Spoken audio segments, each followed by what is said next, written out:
What's up, ladies and gentlemen? Johnny Mack here. Just wanted to give you a heads up that if you are looking for a community that is open to discussion as far as mentorship, conservation, the wild, becoming a better person, and all of that, there is a group for you on Facebook, and it is called Soul Seekers.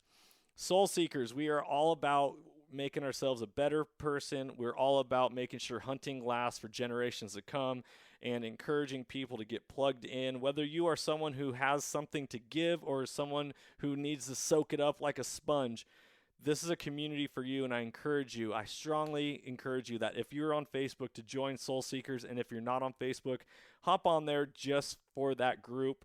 It is only going to be as powerful as we all make it.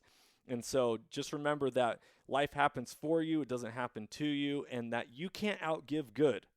You can't outgive good, people. I want you to understand that, and I want you to believe it, because when we believe that and we lead with courage and we lead with intention, lives are changed, lives are transformed, just like on this podcast, transformation through primal adventure.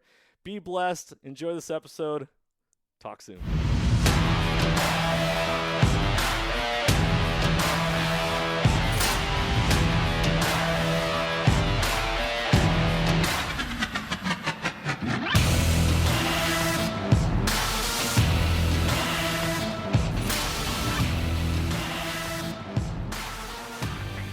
Welcome, ladies and gentlemen, to the Soulful Hunter Podcast. I'm your host, Johnny Mack. Through this podcast, I'm on a mission to transform lives through primal adventure and to spread my mission of mentorship as conservation.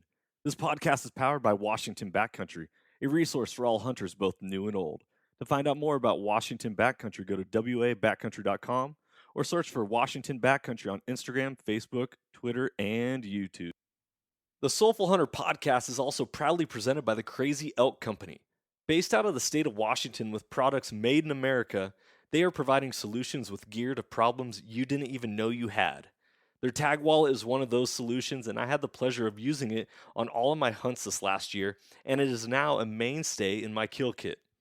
The tag wallet is a water-resistant zippered pouch that comes with its own reusable zip ties to safely and securely store your notch tag for quick and easy access. For more information, go to crazyelkcompany.com and use the code SOULFUL with a capital S to save 20% at checkout. Be blessed, everyone, and as always, stay soulful. Ladies and gentlemen, welcome back to another episode of the Soulful Hunter Podcast. We are in the month of August, and it is officially hunting season here in the state of Washington, with black bear opening August 1st. And I hope all of you are just having a blessed summer and really getting after it. Today, I got a wonderful episode with a fascinating young man that I got to meet and chat with and get to know, and that is Caleb Stillians. And this is going to be an episode you're going to want to pay attention to, because what I love about Caleb and his story and his journey is that he is living the creed of creating your own existence and taking each day and making it your own, because we are not just results of the circumstances in our lives. We get to create each moment and get to do whatever we want with that. So, Caleb, thank you so much for coming on the show, man. How you doing? Man, I'm doing good. It's good to be here. I'm excited and ready to get this conversation going. I love it. Well, Caleb, I'm sure some of these listeners have never necessarily heard your name or heard what you do. So, why don't you give the listeners a little background? How old are you, and what is it that you are so passionate about? So I'm 23, and I guess what really my passion is getting after it and kind of trying to create my own path. And where I've found to do that is through hunting. God's opened up a few doors throughout my life, and it kind of pushed me in that direction. And I was kind of in my younger stages, I didn't know where I wanted to go, so I was really, really blessed that those doors opened up. And then it just, I mean, all the pieces fell into place. So I know it wasn't me doing it, but what I did do is get up each morning and do my best. And if you do that, I mean, really, the sky's the limit. You just got to keep pushing. So that's kind of like what's led me into it. And I found an act that I'm okay at hunting, and I get lucky a lot, and I kill some big animals. I love it. Yes, you do. So, part of your story is that you are a Midwestern boy who decided to create this story and pursue this passion, which led you up to the state of Alaska. And you are a hunting guide up in Alaska, and you are creating this new show called Rise Up with Caleb Stillians, which I've been watching a lot of your episodes, thoroughly enjoyed, really, really good content. Tell us about your journey of being a hunter. Like, what age did it start? Did you come from a family that hunted? Were you doing other things that kept you from hunting? And then when did it captivate you and just become this, I want to do this for the rest of my life? Okay, yeah. So there's a little bit of backstory. So I grew up as a small child in Alaska. So born in Kansas City, up to Alaska from 2 to 8, and then 8 back to Missouri. So now I'm back being a Midwestern boy, but that love for the mountains kind of bit me there. And the funny thing is my dad, my grandpa, no one really in my family hunts, but I had always had that bug in me because I remember my dad had this gun rack and it had this 12-point buck, and I talked my mom and dad into buying this little toy bow and arrow with this little suction cup on it, and that's all I would do all day long is just pull it back, shoot at that buck, and I didn't really know why. And so it's kind of always been inside me, I guess would be a way to do it. And I never really seen it growing up.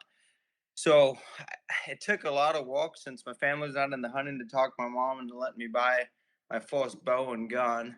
And that was, I think I was 12 when I finally got that to happen. And then that was an experience from there from 12 to 14. I can't tell you how many times I heard this deal blowing me out left and right because I had no clue what I was doing. I was a kid walking around in the woods and it was terrible. But finally, through persistence, it paid off and I got my first doe. It was a little doe. Picked it up, took it back to the house. I was so happy. I was 14 at the time and cleaning it all out. And it took forever, but that was kind of my start of hunting. And then I found that I loved it. And that if hunting is kind of like anything in life. If you don't give up and you halfway pay attention, you can start to learn. And through those experiences, you can start to get really good and you can start healing those deal blowing you out less. So it's like, it was kind of like an instant gratification. It's like, okay, I'm starting not to fail so much. I can start to win more. So that's kind of what led me into hunting. And I just kind of fell in love with it and went after it myself. No one showed me. So it was about 2 years that was pretty rough. I was hunting almost every day and wasn't having too much luck.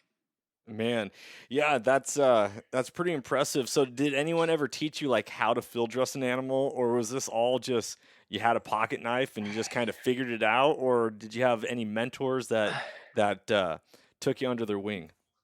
YouTube, YouTube had me going. Yeah, I was trying to watch this video, and I was going after a gut in the deal, and I was just doing a terrible job, but I was gonna get it done, and I was almost puking the whole time, and I probably watched that YouTube video 200 views. And that was probably the only 200 views that video got, but I got that deal done. So. That's awesome. What did your parents say when you brought it home? My dad was really proud, and my mom was like, "Oh my goodness, what is this?" But after a few times, they really started enjoying the meat, so that they started liking it. In the beginning, they didn't really know what because they're not into that. They grew up downtown Kansas City. That's not really the lifestyle there. So I think they were proud. They didn't know where it came from, but it was good. They started really enjoying the meat at the table, and towards the end, I started getting a bunch of deer on the ground, so it was good. That's awesome. One of the things that really stands out to me about you, and something that I really admire and appreciate, is the fact that you're doing it at a younger age. I did it 7 years ago, was my start in the hunting world. I self-taught, never had any guidance or anything, and just kind of went after it. And here we are having a podcast Uh and huh. doing different things in this world. And I remember I talked to my wife about you, and I was like, "Yeah, this guy Caleb Stillians contacted me, and we chatted and all that." And my wife was like, "You better give him a shot." I was like, "What do you mean?" She's like, "You that was you just a couple years ago. Like, you got to give him a shot because wouldn't you want somebody to give you a shot?" And I'm like, "Absolutely." And let me just asterisk that. I was already going to give you a shot, Caleb. However, it was really fun to hear my wife talk about that and be like, this guy's making it and creating his own moment and legacy, and he's getting after it. So I really appreciate that about you, and I want to acknowledge you for who you are and how you're showing up in the world, because it takes courage to do what you do, and it takes courage to get out of your comfort zone, try new things, and advocate for yourself. Being a middle school physical education and health teacher, I talk to my students all the time. It's like, you guys got to advocate for yourself. You raise your hand if you don't know the answer. You got to go find it yourself and go, find the resources and do it on your own. I always say you can lead a horse to water, but you can't make it drink. So if No. you don't want to get the knowledge and gain the skills and all that yourself, then you're a hurting unit for the rest of your life. No, you are, and it's sad to see because I have several people inside my even family structure that it's like this is all you have to do to be successful. It's not going to be necessarily easy, but at the same time, it's kind of simple. Like, you know what I mean? So if you wake up early every morning and you do X, Y through Z, you will be successful. And it's like, same way with fitness. It's like you do this and this and this, you are going to get fit. You don't eat that bacon, you don't eat all that junk food, those chips, and you walk out for an hour a day, you're going to get fit, but you just can't make people do what they don't want to do. And I don't want to say it's infuriating, but it's more painful to see the people that like you care about and that you come in contact with, and you see someone that has like a small piece of talent inside, but yet they won't take the initiative to do something for whatever reason. It's just like, oh, it drives me crazy. So where did this work ethic and mindset come as such a strong foundation for you and where you are in this world? Was it something that your parents passed down to you, or did you just like one day wake up and be like, this is how it's going to be? I think it's something my parents passed down to me. So my parents are not very successful financially, but they've always worked really hard, and that's something that's kind of like instilled to me. So they had the principles: if you don't work, you don't eat. They took, I think Paul said it in the Bible. If Yeah, I think he said it. If you don't work, you shouldn't eat. Stuff like that. So it's kind of like one of those things that we passed on through, and they honestly did a good job. So got a job fairly young in life and kind of ran with that. And then the using like instead of just working hard and like figuring out how to create something, that was something that this kind of came over time because you can watch people, and if you work really hard and there's no knowledge behind it, then you just spin it in your wheels. So watching my parents work really hard, not really gaining any ground, watching them work hard and making me work hard gave me the work ethic. But seeing them spin their wheels kind of was able to like twist my viewpoint. Okay, if you work really hard and you don't have the knowledge behind it, well, it's going to take you somewhere. It's not going to really do you necessarily. I'm not going to say it's not going to do you any good, but it's not going to get you to where you're going. So you got to marry the two. So I guess that's kind of it's a long answer to a simple question. So that's Yeah. kind of what happened with that. I preach a lot that knowledge is power. And I remember saying that to you on our very first conversation, and you were quick to correct me and be like, "Well, knowledge isn't power. People say that all the time. Knowledge is only power if it's used and put into action."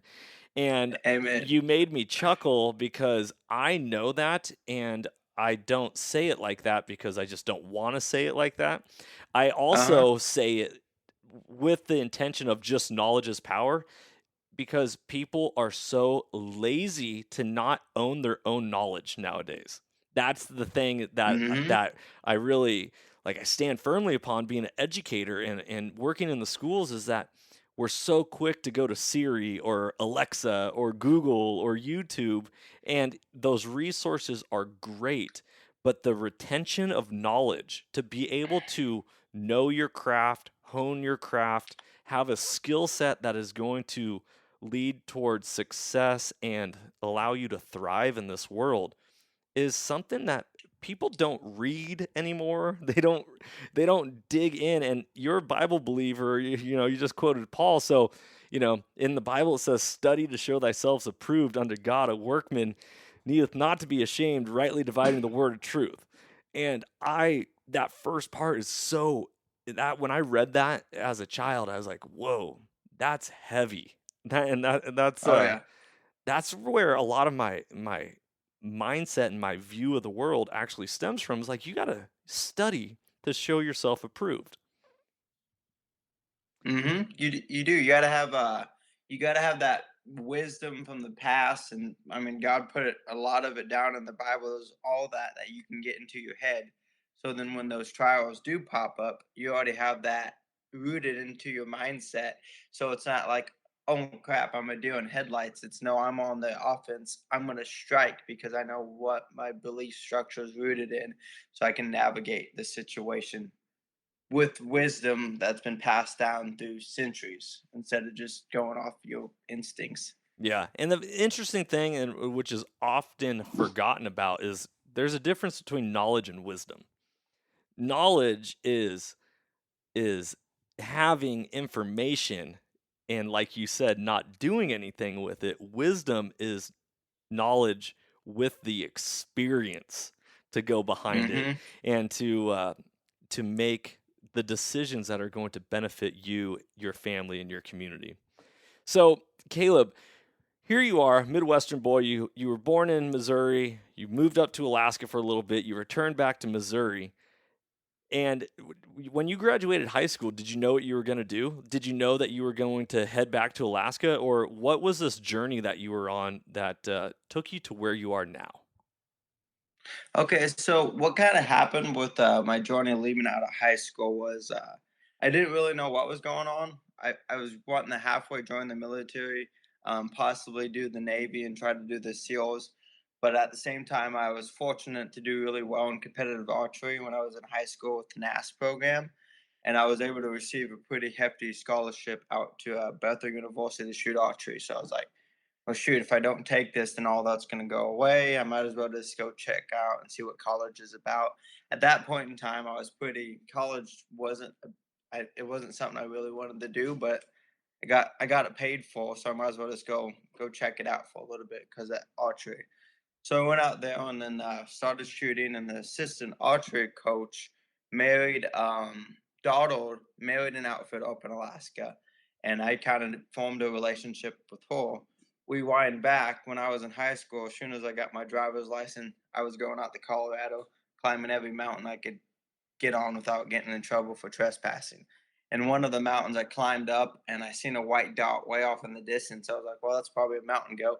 So I ran, snuck up to it, got like 14 yards with it, and took a selfie with it. Didn't really think anything about it. I was like 17 at the time. Well, I showed that lady that picture, and she's like, well, they looking for a packle. I was like, sweet, sign me up. And I went and met with the lady, and she's like, well, you'll work for free, but you might make some tips. And it's like, well, I haven't. I want to go hunt some stuff in Alaska. I'll walk for free. Just feed me. So I walked the first season for free, and that's kind of what got me qualified. You have to work 60 days as a packer to qualify for your assistant guide license up in the state of Alaska. So I did all that, worked 2 seasons, got my assistant license, and then fast forward 4 years later, that's where I am today. I love it. Okay, so some questions that arose that I want to address with you. First off, Okay. did you know that I'm a NASP instructor? Oh, I didn't know that. Yeah, That's cool. I brought the National Archery in Schools program into my school, and I teach that to my students, and it's a lot of fun.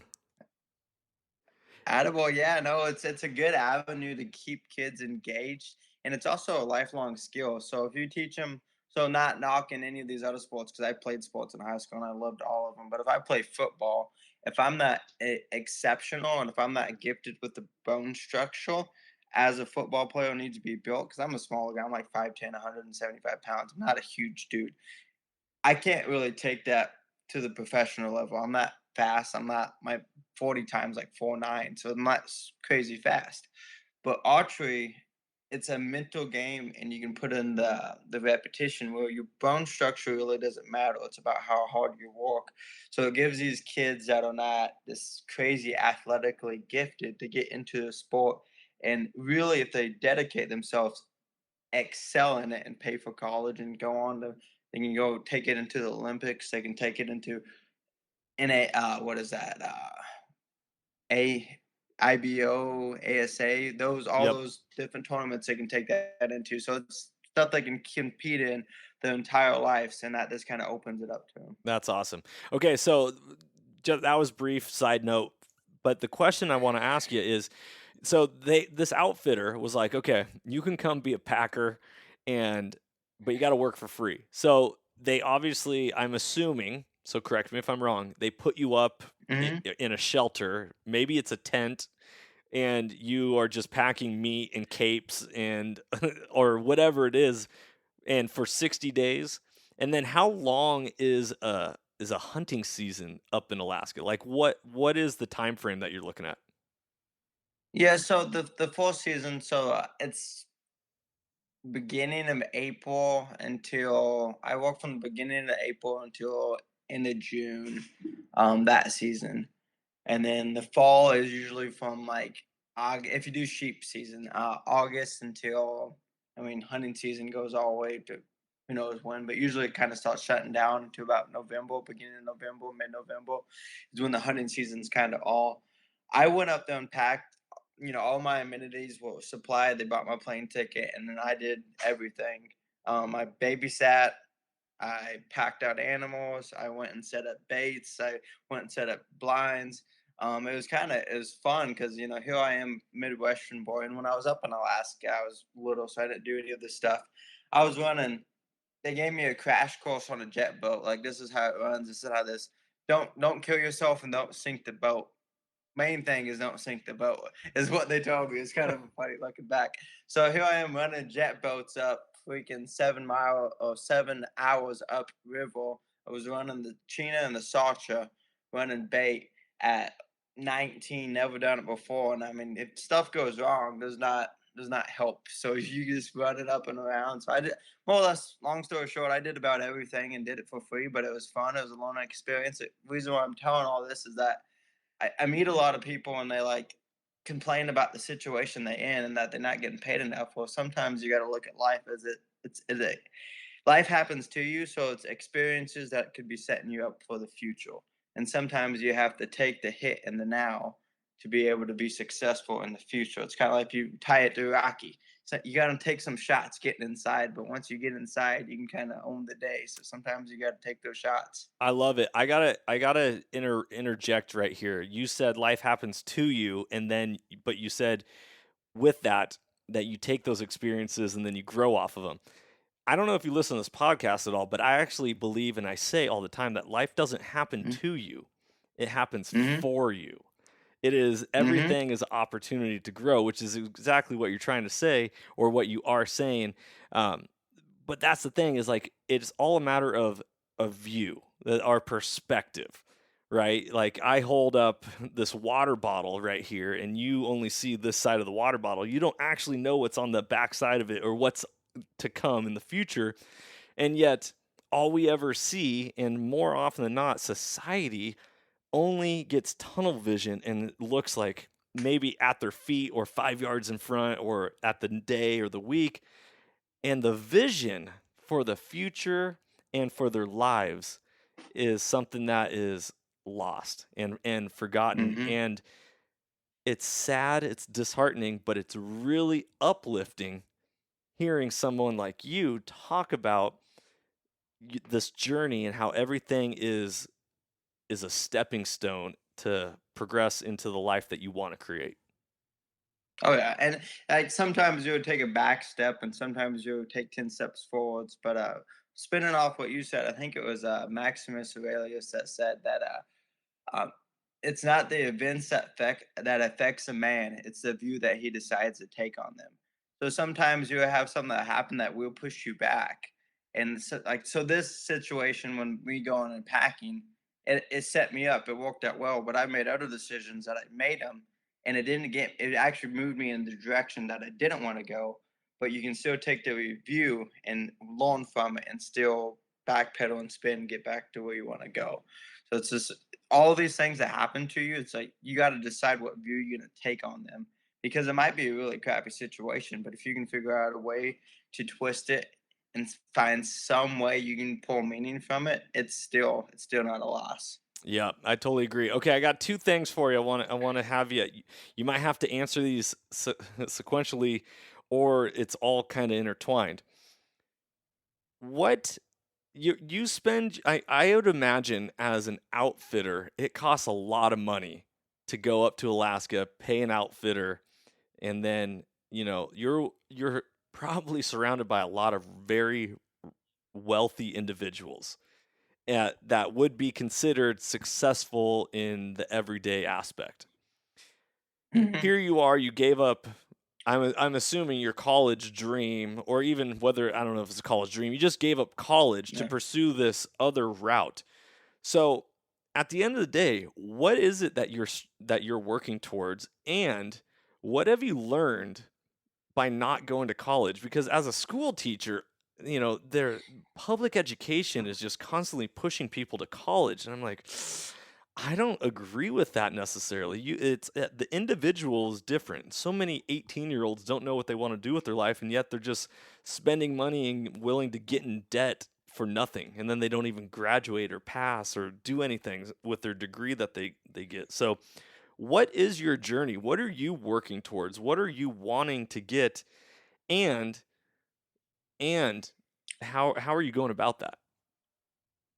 Yeah, so with the business and college side of things, I'm surrounded by several successful businessmen, and they come up and they hire the outfit, and the outfitter hires me as the guide to take them out hunting, and you get to spend a lot of time with them out in the field, and there's a lot huntings, there's a lot of dead time, so you can kind of pick their brain.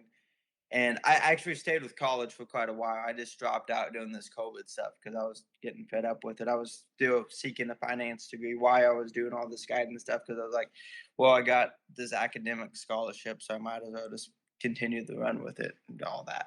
And what I was finding is that what these businessmen were telling me in their outlook on life and how they view things wasn't directly lining up with what the school was teaching me. I was going to Missouri State at this time. I ended up leaving Bethel, went to Missouri State, and that kind of started pointing me. Okay, I want to really.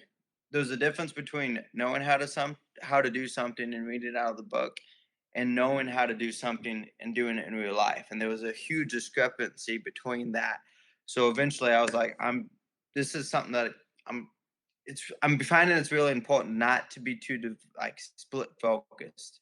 Sometimes it's better to cut something off, because what I was doing with college is everyone's telling me you need to have a backup plan, you need to have something to fall back on, and I'm kind of starting to disagree with that, because since I went ahead, I only had like a year left at college, had a pretty good GPA, and once I decided that, you know what, I'm gonna go all out with what I want to do with business and cut that loose, I've been able to grow so much faster. So that's something you might want to think about if you're trying to do three or four things at once. Is pick one you want to be really good at, and maybe let the other things set for a little bit. Not saying don't have a side hustle, because side hustle is good. You got to hustle, but don't be looking for a plan B, because you thinking plan A is gonna fail type of thing. Well, So it's it's it, just go it's for what you're thinking. it's a mindset, right? You got to actually believe in what you're doing, because if you don't believe in yourself, then what is the point? You have to be your own hero. No one else is ever going to do anything for you.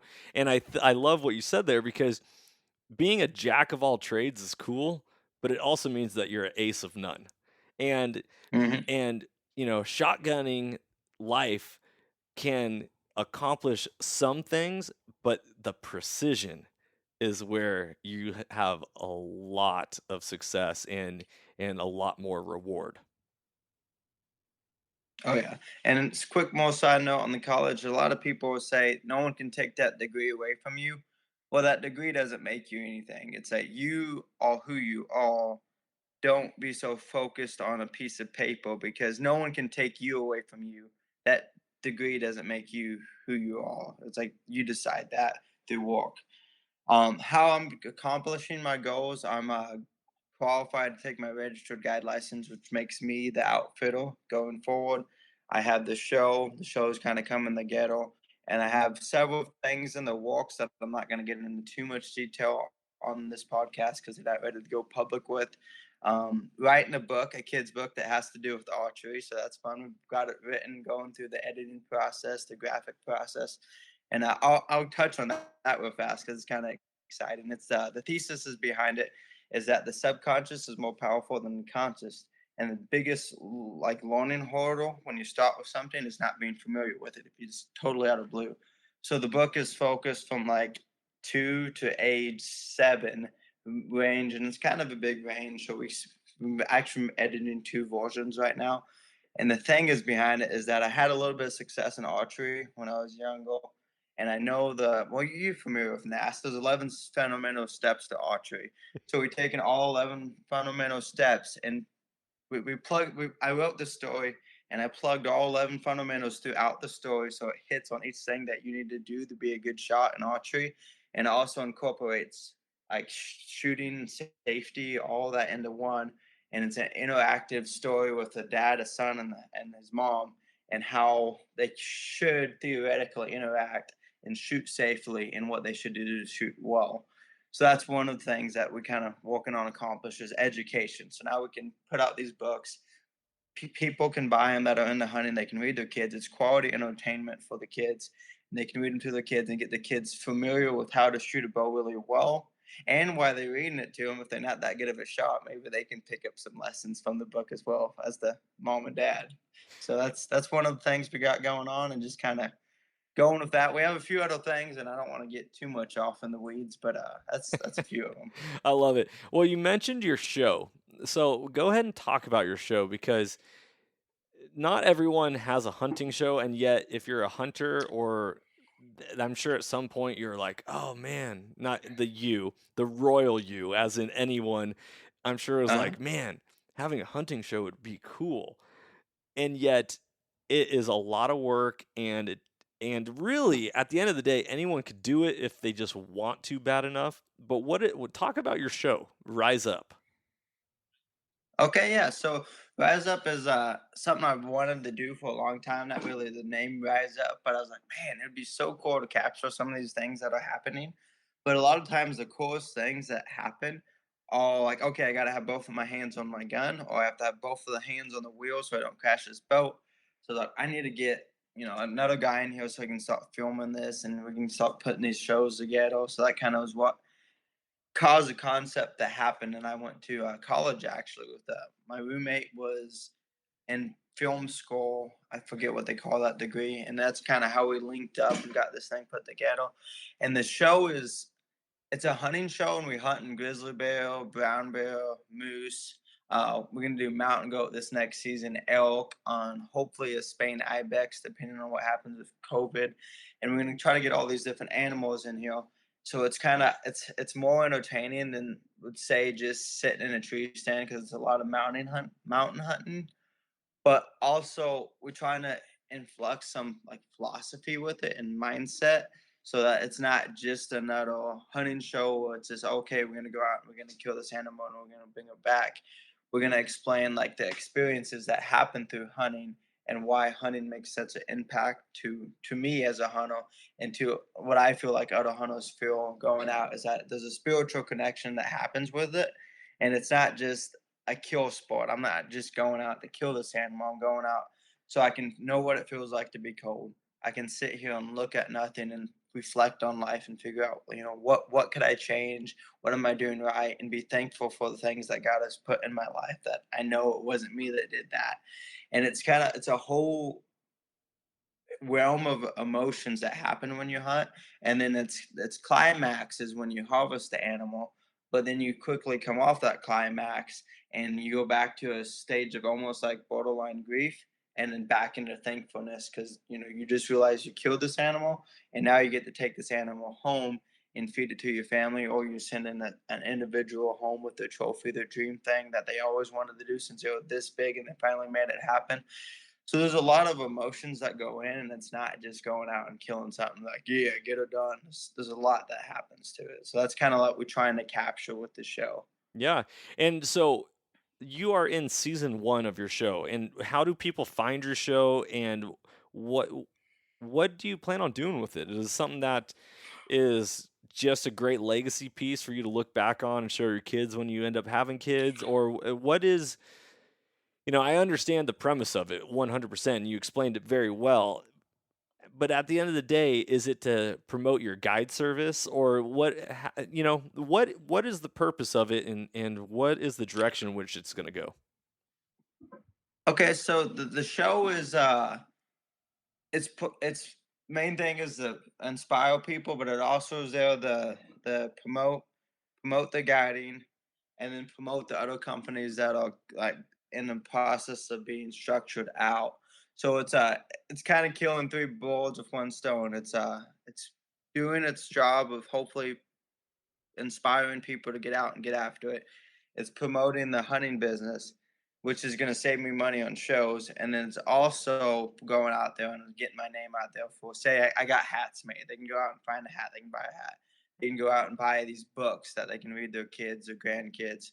Or once the other businesses get rolling out, it's just going to help people find all the avenues, and then hopefully some sponsors come on board. We just started talking with Loophole, and looks like Loophole and us are going to be doing some work together, and just looking for companies that believe in the thesis behind Rise Up, and just working with them, and hopefully we can produce some really killer content for us Rise Up and them along the way. So that's kind of what's going on with it. I love it. Where's your show found at for the listeners so they can go check out all this content? Okay, yeah. So if you just hop on YouTube right now and just type in "Rise Up with Caleb," it'll pop it straight up, no problem. And that's where it's kind of staying at. We want to keep it where it's pretty free, and we have really flexibility to do whatever we want with. So that's probably where it's going to find its home at for now. I love it. I love it. So, are you how close are you to becoming your own outfitter? Or what outfitter do you work for, and how does a listener, if they want to go hunt with you in Alaska and they also potentially could be a part of being on your show as well, because that is always a potential, right, with you filming. How do they go about Hmm. connecting with you? What does it cost? What stuff do you guide for? What region of Alaska? Because Alaska, it's like the last frontier of America, and people say Alaska, but you don't realize how huge it is, like the whole Western United States. So, give us some information and details about how we can connect with you and everything that goes into this. Okay, yeah. So I'm this fall in the hunting season. I'm eligible to take the test. So I'm gonna do my due diligence, pass the test on outfitter. Right now I'm working with a gentleman named Michel Bury. He's an older gentleman from France, actually, and he moved over here. It's cool individual. He came over here when he was 27, and he was like, "Wait, I can get paid to hunt." And he kind of the same story I did, but back in the 80s, late 70s. And he's an outfitter now. He's kind of starting to go out. He's figured out his exit strategy. So I'm kind of in there helping him out, and managing a lot of stuff and doing a lot of guiding. So we on Kodiak Unit 9 and 17. So we are hunting brown bear, sickle blacktail. We're doing some fishing, moose and grizzly and goat. So that's kind of what we're hunting for. If anybody's interested in that, how they can find it, they can just look me up, shoot me a message, and I can get them in contact with Michelle, where they can set their hunt up if that's something they're interested in doing. Mm. And cost wise, it's kind of all over the place. If you're looking at a bear, it can be as much as 35,000, and it goes down from there. So it's pretty expensive. Av gas is going up. It's just kind of with anything. As inflation goes up, so does all the cost goes up. So it could end up going up a little bit more since then. So just if you're interested, reach out, and if you hop on the show and watch it, and that's going to give you a good idea of like if you're a good fit for like the guiding style and stuff like that. Nice. What is the name of the outfitter again? So it's actually Rise Up Outfitting. So the name of the outfitter is Michelle Bury. Okay. Awesome. Yep. Awesome. That'll be good to know, and great resource for all the listeners to check out. Caleb, this being the Soulful Hunter podcast, I always love to dive into this question, and I ask a lot of my guests this, and that is, what has hunting done for you? And so, Okay. sometimes it's hard for people to wrap their head around it, because you don't get asked that. It is a Hmm. great stance, not excuse me, not a stance, but a great way to learn how to articulate and advocate for what we love. And it's very important to make sure we have the words for it. So sometimes if we never get asked the question, we don't know how to answer it. But so I'm putting you on the spot here, Caleb. What has hunting done for you? Okay. Yeah. So hunting has given me the chance to reflect on life. So it's taught me the value of life, I would say. So I can see I'm very up close and personal for a lot of things dying. So it allows me to see how fast life can just get taken away like bam, like that.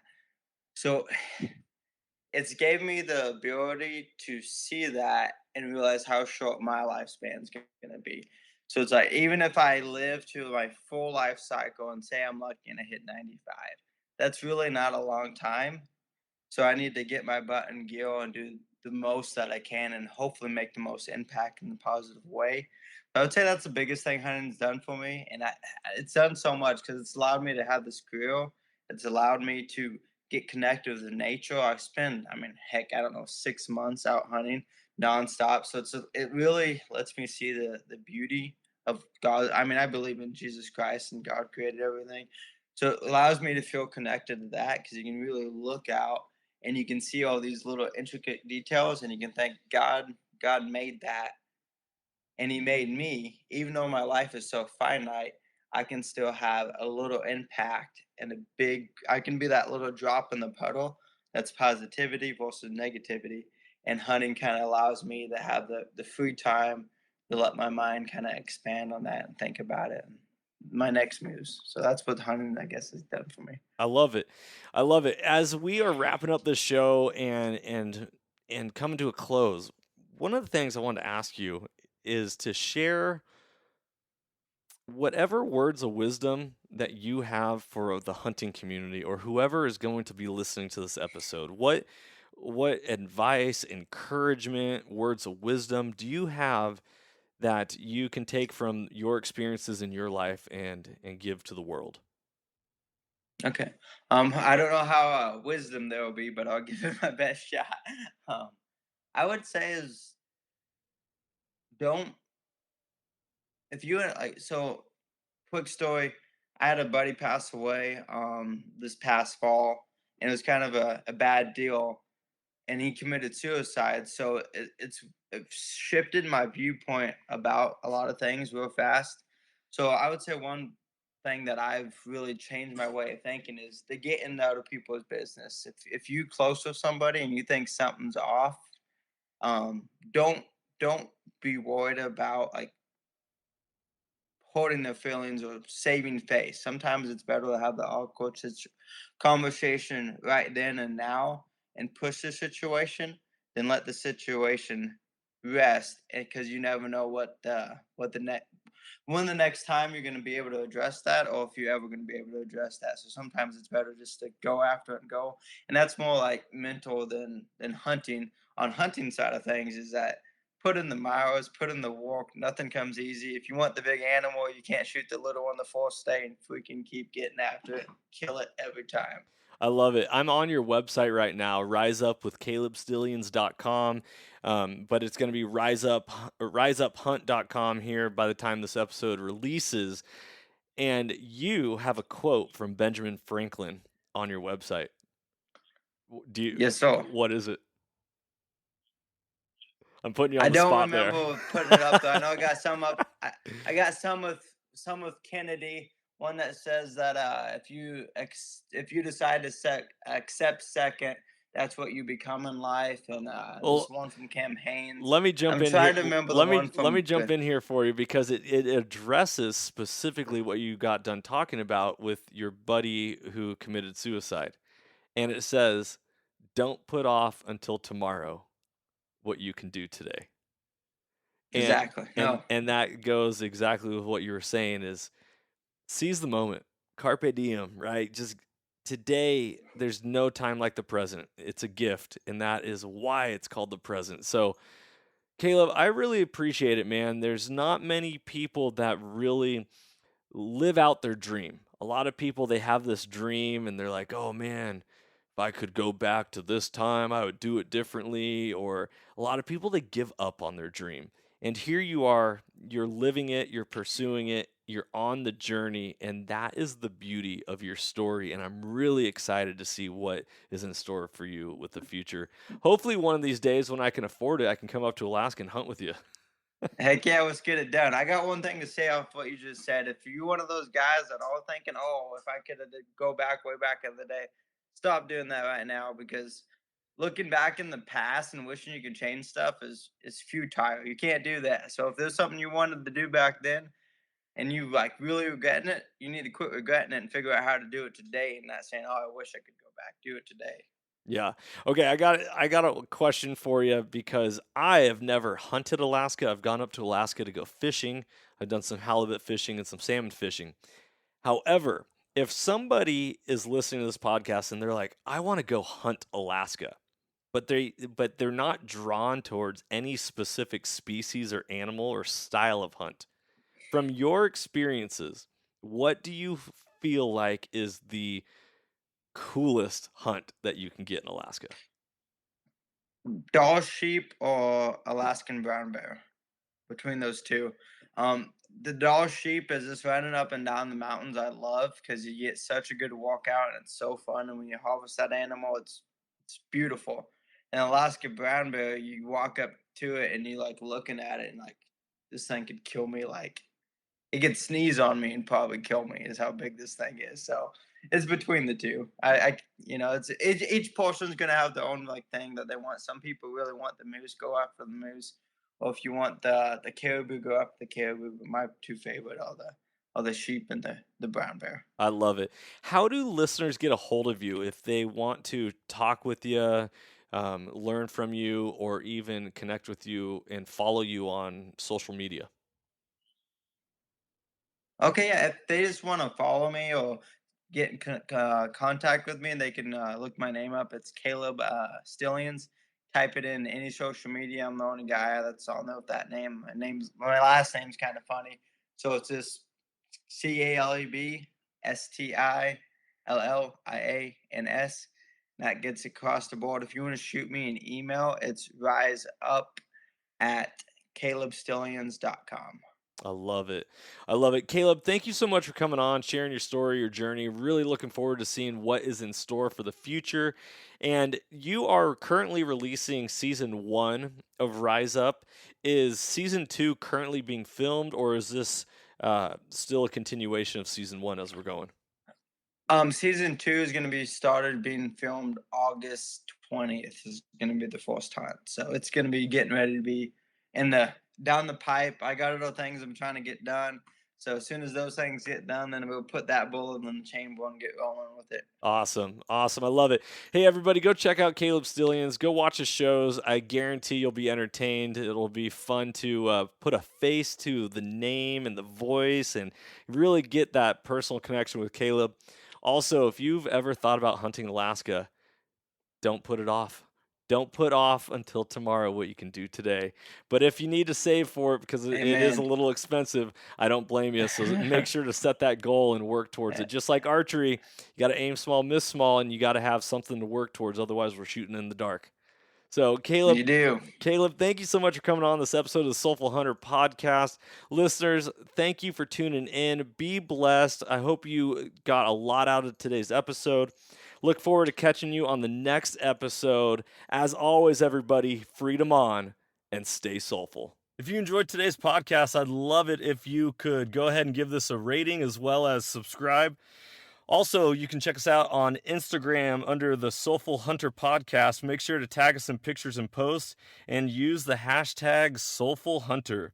To find out more about the Soulful Hunter Podcast, go to soulfulhunter.com and be sure to follow the podcast as we are going to be bringing you a lot of great information, insight, and changing lives through primal adventure. I look forward to connecting with you on the next episode. Stay tuned and stay soulful.